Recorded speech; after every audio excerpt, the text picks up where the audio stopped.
नेपाल और बंगाल बना देंगे सर, अगर उनके अनुसार। अब सोच लीजिए, रिजल्ट से पहले ही हार मान चुके हैं। ऐसे ही ये लोग वोट चोरी का हल्ला किया। उससे पहले 2024 में बोले संविधान खतरे में, तो जनता नहीं मानी। इस बार वोट चोरी का हल्ला करते हुए अब इतना बड़ा चुनाव हुआ, कहीं इसका चर्चा भी की SIR वोट चोरी का? सब जगह पोलिंग हुआ, कोई चर्चा भी हुआ? और कल काउंटिंग है, सब लोग शांति से देख रहे हैं और ये अपने लोगों को भड़का रहे हैं, क्योंकि रिजल्ट उनको पता है क्या होने वाला है। इसलिए पता है कि जनता का मूड, सब जगह असेसमेंट कर लिए होंगे अपने हर एक सीट पर, उनको तो आइडिया लग गया होगा। आप एग्जिट पोल को छोड़ दूं, अपना भी असेसमेंट होगा ना। उसके बाद लोगों को भड़काना होना क्या है? जो जनता आशीर्वाद अगर देगी तो फिर से नीतीश कुमार जी की सरकार बनेगी। भड़काने वाले लोगों को नहीं, अब जरूर इलेक्शन कमीशन को देखना चाहिए कि जो संविधान की दुहाई देते हैं, उस संविधान के तहत ही इतना बड़ा इंस्टीट्यूशन है इलेक्शन कमीशन, और इलेक्शन कमीशन पर किस पे क्वेश्चन कर रहे हैं?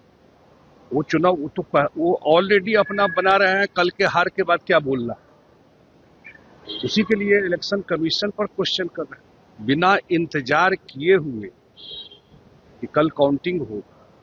वो हार मान चुके हैं और अभी से लोगों को भड़काने का प्रयास कर रहे हैं, अपने लोगों को। नीतीश कुमार को लेकर एक पोस्टर लगा हुआ है, लिखा है टाइगर जिंदा।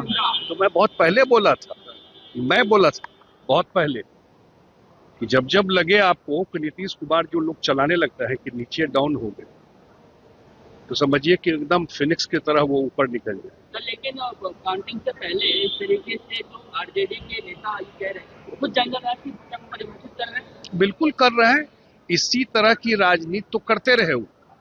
जिस जंगल राज के खिलाफ लोगों ने मत दिया, ये कौन सी भाषा है? ऐसे ही बिहार चलाते रहे, भड़काना, जातीय दंगा कराना, धार्मिक उन्माद, सब सारा चीज जो हो सकता है वही चीज वो करते रहे। और आज भी यही भाषा का प्रयोग कर रहे हैं, क्योंकि उनको पता है कि बिहार की जनता उनको रिजेक्ट कर चुकी है। वादा की पिटारा खोलने वाले तेजस्वी यादव का क्या रहेगा? वादा तो नेता के क्रेडिबिलिटी पे है ना, कि जनता आप पर कितना विश्वास करती है। डपोर संखी वादा जनता हंसती है, तो इसलिए वादा का क्या होगा, वादा आप कैसे पूरा करेंगे, जनता भी देखती है ना। आप ही लोग माइक लगाकर जब पूछ रहे थे भाई कैसे आप दीजिएगा लोग, तो दाएं बाएं देख रहे, वो हिसाब ही नहीं है। और नेता के क्रेडिबिलिटी, नीतीश कुमार कुछ बोलते हैं तो जनता को विश्वास होता है कि नहीं बोल रहे हैं, हिसाब किताब करके लाए हो तो कैसे काम कर रहे हैं। जिसको करना ही नहीं है तो कुछ भी बोल सकता है। कितनी सीटों का अनुमान है? कोई फिगर नहीं हम लोग कह सकते हैं, लेकिन जो हम लोग चुनाव कैंपेन में देखे या हम लोगों का जो फीडबैक है, जो अपने प्रत्याशियों से फीडबैक लिए हैं, असेसमेंट लिए हैं, बहुत बड़े मार्जिन से चुनाव जीते। चुनाव आयोग की कार्यप्रणाली पर क्या कहेंगे? ऐतिहासिक वोटिंग तो हुई ही, लेकिन कई दशकों में देखा गया कि किसी भी बूथ पर बिल्कुल एब्सोल्यूट फेयर पोलिंग, एक बूथ पर भी कोई रिपोल नहीं हुआ। तो चुनाव आयोग को दोनों बात की, SIR का काम जो बिहार में शुरू कराया, उससे जो इलेक्टोरल रोल का क्लीनिंग हुआ कि जितने लोगों का डेथ हो गया और कहीं कोई कंप्लेन नहीं, बहुत बढ़िया काम किया।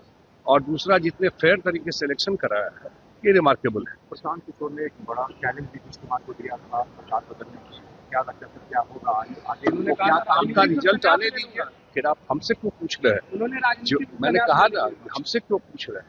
पहले कल का रिजल्ट आने दीजिए। सर एग्जिट पोल में सर आपका सरकार आने वाली है, पता चला है, तो क्या कृषि के आधारित उद्योग लगाएंगे आप?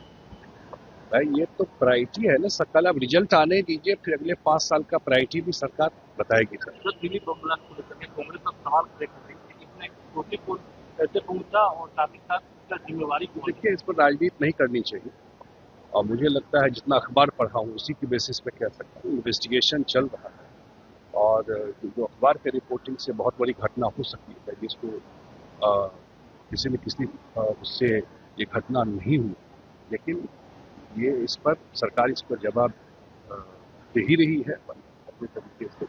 और एक बार इन्वेस्टिगेशन पूरा हो जाए तो इस पर कमेंट करना ज़्यादा बेहतर होगा। लेकिन ये सही है कि 10-11 साल में नरेंद्र मोदी जी के आने के बाद कोई घटना दिल्ली में लगभग जीरो हो गया। ये घटना हुई है तो निश्चित रूप से जितना सख्त कार्रवाई है सरकार प्रधानमंत्री की तरफ से सख्त एक्शन भी होना होगा।